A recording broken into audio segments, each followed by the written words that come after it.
Trajneri i Vllaznisë Leonard Kola, i kënaqur me rezultatet arritura në Kupën e Këndafili? Po mos e kënaqur me ekipin komplet, që nga i vogël deri më i madh jam i kënaqur me ekipin që më përgjigj çdo seancë teritore, me gjitha kushtet e vështira, me gjitha problematikat e shumta që ka sporti i ciklizmit, ne arritëm që të jena prezent dhe kjo tregon se ekipi po rritet gradualisht ditë ditë, garë pas gare. Tifozët Shkodran presin podiumin, por në fakt nuk pati asnjë vend parë. Dyta e treta nga sportistët vllaznistë. Thëmë drejtë janë për defekte teknike, na kena punu, po jo në ata nivele, na theksova me lartë, na jena të rritë ditë ditë dhe shpresojmë që në aktivitetet e tjera aty ku na takon me kanë vend parë.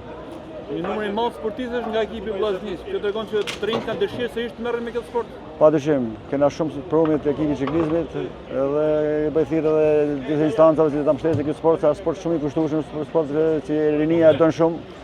Gjëna si Shkodra të jetë pa ekip cilësor ciklizmit. Cilat janë synimet për garën e ardhshme? Normalisht, me të parë që rinë që nga gara ekipi po rritet, po bën mirë. I vend të tyre vetë që na tjena prezent si gjithmonë për vend parë. Faleminderit.